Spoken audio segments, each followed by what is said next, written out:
Assalamualaikum warahmatullahi wabarakatuh. Kembali lagi bersama pembahasan materi humas ya di bab 5. Sekarang pertemuan kedua. Kita akan membahas sisanya, yaitu ada hambatan komunikasi sama media humas. Masih di pembahasan menerapkan komunikasi efektif dan media humas ya. Yang pertama akan kita bahas yaitu ada hambatan komunikasi. Nah, di dalam hambatan komunikasi itu yang pertama ada hambatan psikologis. Nah, hambatan psikologis ini yaitu hambatan komunikasi dari kegiatan psikis manusia. Nah, di dalamnya itu ada interest ya. Nah, kepentingan ini tuh membuat seseorang menjadi selektif dalam menanggapi pesan. Nah, yang kedua itu ada hambatan sosiokultural ya. Nah, hambatan sosiokultural ini yaitu hambatan dalam komunikasi massa yang dipengaruhi oleh faktor budaya dan sosial. Nah, di dalamnya itu ada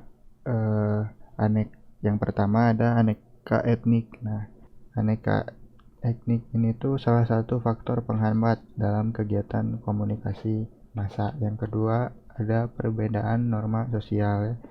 Nah, perbedaan norma sosial ini disebut juga perbedaan budaya. Nah, dalam perbedaan budaya itu menimbulkan perbedaan norma sosial yang berlaku di masyarakat. Nah, komunikasi massa harus bersikap hati-hati, terutama dalam penyusunan pesan. Artinya, apakah pesan yang disampaikan tidak akan melanggar norma sosial tertentu. Jadi ada pembatasan komunikasi yang dihambat oleh norma sosial, norma-norma yang dianut oleh budaya masing-masing. Selanjutnya ada kurang mampu berbahasa Indonesia. Nah, dalam keragaman etnik itu menyebabkan keragaman bahasa yang digunakan dalam pergaulan sehari-hari ya. Tentu saja di tiap daerah itu memiliki ciri khas bahasa yang berbeda ya. Selain bahasa Indonesia, pasti ada bahasa daerahnya. Nah, itu dapat menghambat juga. Selanjutnya ada faktor semantik. Nah, semantik di sini adalah pengetahuan tentang makna atau kata yang sebenarnya. Hambatan semantik ini diakibatkan oleh 3 hal. Yang pertama itu si pembicara atau komunikator itu terlalu cepat dalam berbicaranya. Nah, adanya perbedaan makna dalam kata. Jadi saking cepatnya dia berbicara itu, jadi yang nangkepnya juga tadi itu apa. Jadi berbeda setiap orang itu. Kalau yang menyampaikannya terlalu cepat itu, yang mendengarnya itu mempunyai anggapan yang berbeda. Selanjutnya ada faktor mekanis ya. Faktor mekanis ini merujuk kepada berbagai hambatan pada komunikasi massa yang disebabkan oleh terganggunya peralatan. Selanjutnya ada hambatan interaksi verbal ya, yang di dalamnya itu ada polarisasi. Polarisasi ini adalah kecenderungan untuk melihat dunia dalam bentuk lawan kata dan menguraikannya dalam bentuk ekstrim. Nah, contohnya yaitu baik atau buruk, positif atau negatif, sehat atau sakit, pandai atau bodoh, dan yang lainnya. Kita itu mempunyai kecenderungan kuat untuk melihat titik ekstrim dalam mengelompokkan manusia, objek maupun kejadian dalam bentuk lawan kata yang ekstrim. Selanjutnya ada orientasi intensional ya. Di sini tuh mengacu pada kecenderungan kita untuk melihat manusia, objek, dan sesuai yang ciri yang melekat pada mereka. Orientasi intensional ini terjadi bila kita bertindak seakan labil, lebih penting orangnya sendiri. Selanjutnya ada hambatan antara individu dan organisasi, yang di dalamnya itu ada perbedaan persepsi dan bahasa persepsi merupakan interpretasi pribadi atas suatu hal. Selanjutnya ada pendekatan yang buruk. Walaupun sudah mengetahui bagaimana cara mendengar yang baik, ternyata masih ada menjadi pendengar yang baik itu tidaklah sesuatu yang mudah. Nah, pada saat merasa lelah, seseorang akan cenderung kehilangan minat untuk mendengarkan seseorang yang berbicara juga. Selanjutnya ada gangguan emosional. Nah, gangguan emosional ini umum ya. Misalkan kita dalam keadaan kecewa, dalam keadaan marah, sedih, atau takut. Nah, seseorang itu cenderung susah atau kesulitan untuk menyusun atau menerima pesan dengan baik. Selanjutnya ada perbedaan gaya dalam berkomunikasi. Jadi antar manusia itu berbeda-beda ya gaya komunikasinya. Ini tuh perbedaan budaya juga yang memang tidak dapat dihindari ya. Ini tuh salah satu yang paling sulit diatasi juga ya, perbedaan gaya dalam berkomunikasi itu. Harus bisa menyesuaikan satu sama lain, yang satu mungkin lebih mengalah saat berkomunikasi. Selanjutnya ada gangguan fisik. Nah, gangguan fisik ini seperti alat-alat ya bersifat fisik, misalkan seperti pengirim atau penerima terganggu oleh hambatan, misalkan akustik yang jelek, misalkan tulisan yang tidak dapat dibaca, cahaya yang redup, ataupun dalam masalah kesehatan juga bisa. Selanjutnya ada hambatan komunikasi dalam organisasi ya. Komunikasi dalam organisasi ini sering terganggu karena materinya lebih rumit atau jumlahnya banyak dan kontroversial. Hambatan komunikasi organisasi itu ada dibagi menjadi dua ya. Yang pertama ada kelebihan beban informasi dan pesan yang bersaing. Tentu saja dalam perkembangan teknologi itu telah menyebabkan jumlah pesan dalam suatu organisasi itu meningkat tajam sehingga kecepatan pengiriman itu semakin tinggi. Jadi informasi itu datang terus menerus. Nah, ini tuh menyebabkan beban juga ya yang menerima informasinya. Jadi terus aja dapat informasi itu. Walaupun itu bagus ya, ada unsur bersaingnya juga di situ. Mana nih yang lebih penting, mana nih yang lebih menarik misalkan. Selanjutnya ada penyaringan yang tidak tepat. Nah, setelah kita mendapat informasi itu, kita dipilah-pilah ya si informasi yang kita dapat itu. Nah, terutama dalam organisasi biasanya terjadi penyaringan yang dilakukan dengan menyingkat pesan. Nah, dipilih kembali mana yang baik untuk kita terima, baik untuk kita sampaikan gitu ya. Selanjutnya ada upaya mengatasi hambatan komunikasi. Nah, komunikasi yang efektif terjadi jika terdapat aliran informasi dua arah komunikator, dua pembicara ya yang ngobrol, komunikan dan informasi tersebut bersama-sama direspon, artinya ada timbal balik. Nah, sesuai dengan harapan kedua pelaku komunikasi. Nah, sesuai dengan tujuan apa yang mereka bicarakan. Nah, suatu informasi yang disampaikan ini hendaknya memenuhi 7 syarat ya.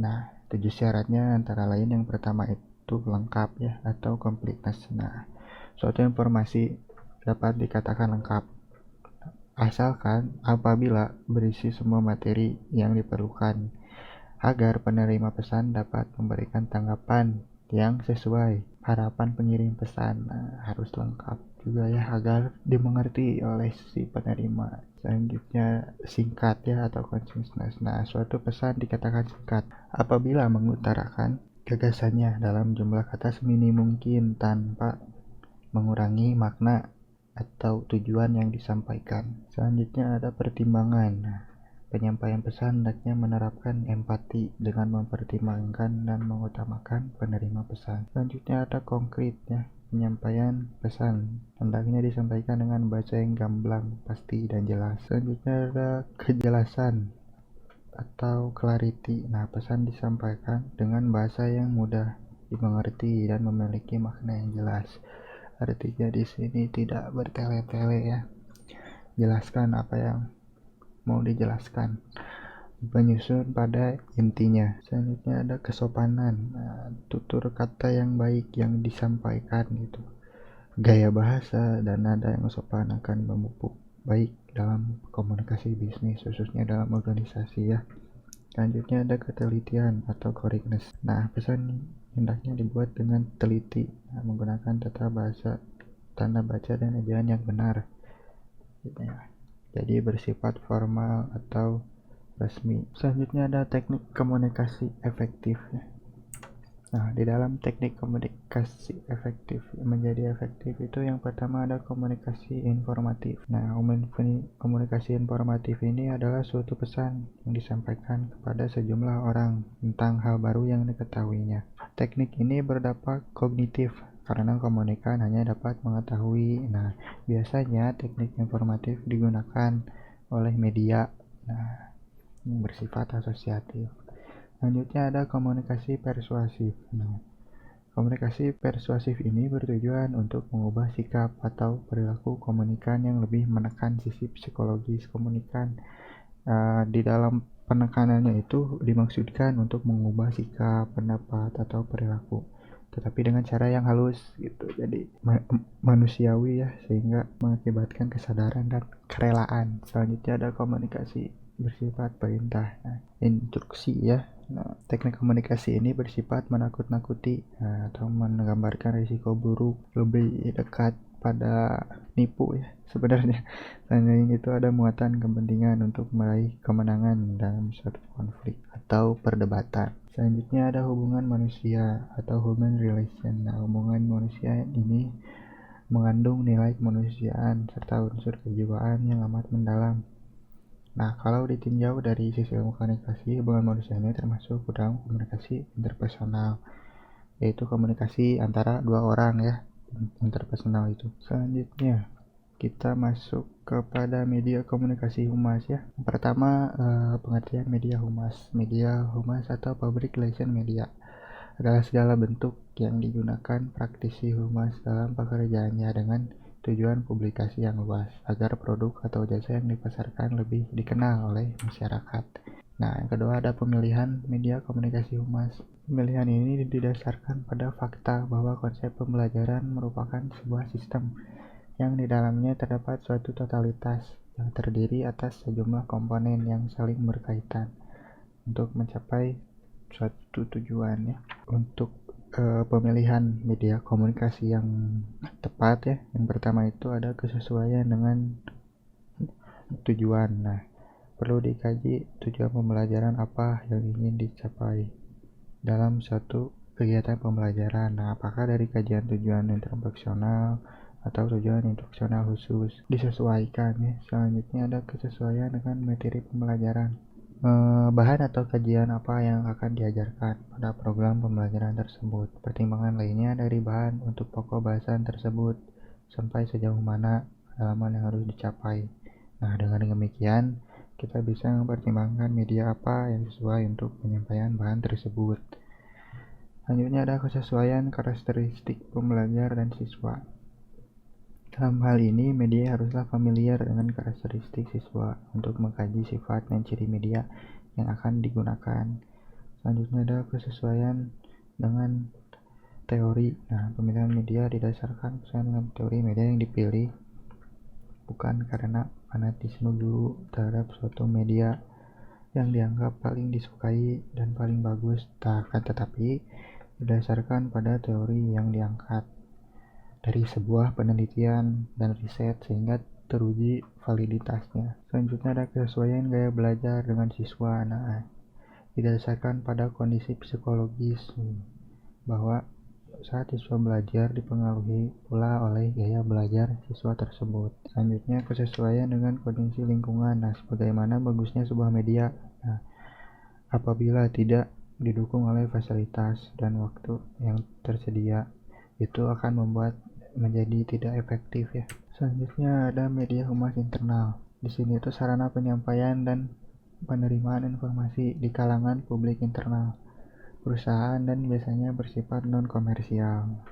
Di dalam media humas internal itu meliputi yang pertama itu media tulis ya. Media tulis di dalamnya itu ada jurnal internal. Nah, jurnal internal itu jurnal yang diterbitkan oleh suatu lembaga. Jurnal tersebut memuat informasi mengenai segala sesuatu yang terjadi dalam lembaga. Nah, di dalam jurnal internal ini terdapat jurnal audio.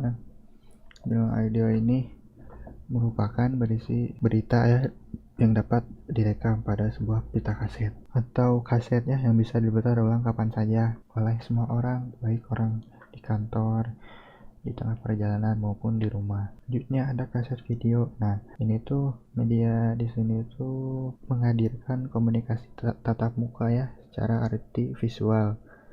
Seolah yang ditonton dapat berkomunikasi secara langsung. Media ini berpotensi besar untuk menumbuhkan pemahaman yang lebih baik dari pihak manajemen maupun pegawai. Selanjutnya ada jurnal video atau suatu peristiwa atau kejadian juga dapat direkam melalui kamera video. Di sini tuh keunggulannya dapat mempermudah dan memahami apa yang ditampilkan. Visualnya di sini lebih jelas ya, penangkapan visualnya. Selanjutnya ada video perusahaan. Nah, ini merupakan perkembangan lebih jauh dari jurnal video yang berupa jaringan komunikasi televisi. Selanjutnya ada koran elektronik. Itu merupakan suatu jaringan komunikasi melalui komputer. Caranya dengan komputer induk disambungkan dengan sejumlah komputer pribadi. Selanjutnya ada papan pengumuman. Nah, papan pengumuman ini standar dia dapat ditempatkan di beberapa lokasi yang ramai.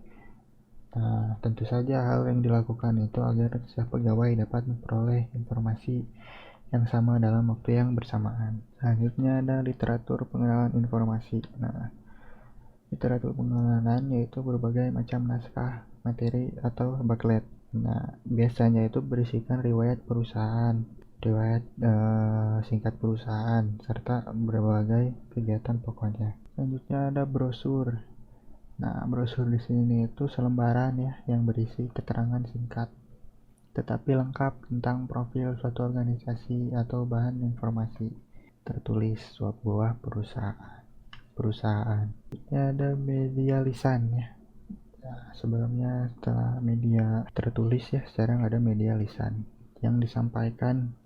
Yang pertama itu insentif bicara ya.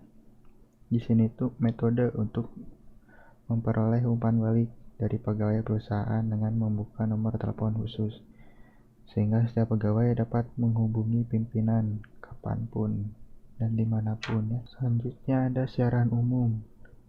Nah, siaran umum di sini bertujuan untuk menyampaikan pesan-pesan pihak manajemen kepada segenap pegawainya ya, dengan menggunakan sejumlah pengeras suara dan instalasi sentral yang dilakukan secara fleksibel. Nah, selanjutnya ada obrolan langsung. Obrolan langsung ini salah satu cara yang paling efektif ya untuk memperhatikan sikap terbuka manajemen dengan tatap muka secara pribadi dan langsung. Kelebihan ini adalah pegawai atau bawahan dapat mengajukan komentar, pertanyaan, dan ungkapan isi hatinya itu secara langsung. Selanjutnya disampaikan dengan presentasi video slide. Nah, presentasi lewat PowerPoint ya, yang berisikan slide-slide-nya itu berisikan informasi intinya ya. Informasi intinya itu berupa slide. Nah, dijelaskan oleh satu orang yang disampaikan ke beberapa orang misalkan. Nah, ini tuh tujuannya untuk mendidik. Misalkan ada pegawai yang baru ya, ada pegawai baru. Nah, mereka kan belum tahu apa-apa. Nah, itu dikasih tahunya lewat presentasi video atau slide. Tujuan perusahaannya apa, pekerjaan perusahaannya apa gitu ya. Nah, dikasih tahunya lewat presentasi video. Selanjutnya ada media elektronik. Dalam media elektronik ini pertama ada kaset video. Nah, ini sama ya seperti yang di media tulis. Ini tuh menampilkan artifisial, seolah yang ditonton dapat berkomunikasi secara langsung, padahal itu hanya sebuah rekaman yang menyampaikan kepada para pegawai ya. Selanjutnya ada stasiun radio sendiri. Nah, setiap perusahaan dulu biasanya ya menyiapkan stasiun radio sendiri yang dapat memasang dengan sejumlah pengeras suara di tiap mesin, nah yang mampu menyiarkan informasi sehingga si pegawai mendapat pesan-pesan dari si pemimpinnya ya. Selanjutnya ada jaringan telepon internal. Nah, jaringan telepon yaitu media yang digunakan untuk menyampaikan secara langsung ya pada satu orang dengan meneleponnya secara langsung di perusahaannya. Telepon internal ya. Telepon internal itu disediakan di perusahaan, jadi yang di dalam perusahaannya aja yang bisa dihubungi ya. Selanjutnya ada media humas eksternal. Nah, sini itu lebih mengarah kepada luar perusahaan ya. Fokus dari humas eksternal adalah hubungan dengan awak media. Ada jurnal eksternal. Nah, jurnal eksternal ini informasi ya, meliputi inovasi yang dilakukan oleh perusahaan yang berhubungan dengan pihak luar. Nah, meskipun demikian, pihak luar akan tertarik dengan masalah internal perusahaan. Selanjutnya ada media audio visual. Nah, ini merupakan salah satu kemajuan yang penting ya di dunia media yang harus diperhatikan oleh para praktisi humas. Tidak seperti pers, radio, dan televisi, perangkat audiovisual ini adalah suatu media yang memiliki cakupan terbatas. Media ini dimiliki dan sepenuhnya dikendalikan oleh pihak tertentu yang diarahkan kepada halayak dan bersifat terbatas. Selanjutnya ada literatur edukatif. Literatur edukatif ini yaitu semua bahan cetakan yang dapat dibuat untuk menjelaskan atau mendorong penggunaan suatu produk atau jasa pelayanan. Selanjutnya ada komunikasi lisan. Nah, komunikasi secara lisan yang didukung oleh peralatan audiovisual merupakan salah satu kegiatan humas yang penting agar informasi yang disampaikan itu dapat langsung masuk ya kepada yang mendengarkan. Itu memang harus dengan cara komunikasi lisan dengan ditampilkan ya, ditampilkan sesuatu slide. Jadi audiovisualnya dapat, pengertiannya juga dapat. Selanjutnya ada pameran, humas pameran, yaitu pelaksanaan fungsi humas melalui penyelenggaraan pameran atau eksibisi. Nah, pada umumnya pameran dagang atau pameran yang terbuka umum merupakan suatu media iklan. Hal itu karena tujuan penyelenggaraan pameran tersebut adalah untuk memperkenalkan suatu produk kepada masyarakat. Tujuannya agar mereka tertarik dan kemudian membelinya dengan cara seminar. Nah, seminar di sini guna menunjang pengguna media yang telah diuraikan di atas, misalnya audiovisual atau komunikasi lisan. Ada baiknya juga jika suatu perusahaan itu membuat suatu pertemuan khusus untuk khalayak. Nah, pertemuan khusus di sini yaitu seminar. Nah, bentuk pertemuan ini penyelenggaraan suatu konferensi kehumasan mirip dengan penyelenggaraan konferensi pers. Bedanya untuk penyelenggaraan konferensi humas lebih lama. Selanjutnya dengan cara sponsor, yaitu penyedia dukungan finansial. Nah, untuk acara subjek kegiatan lembaga dianggap memang pantas menerimanya jika bakal bermula dari patronage, yakni pelindungan secara penyediaan bantuan dana oleh para bangsawan hartawan kepada artis dan musisi. Terima kasih untuk pertemuan bab 5 yang kedua ini ya.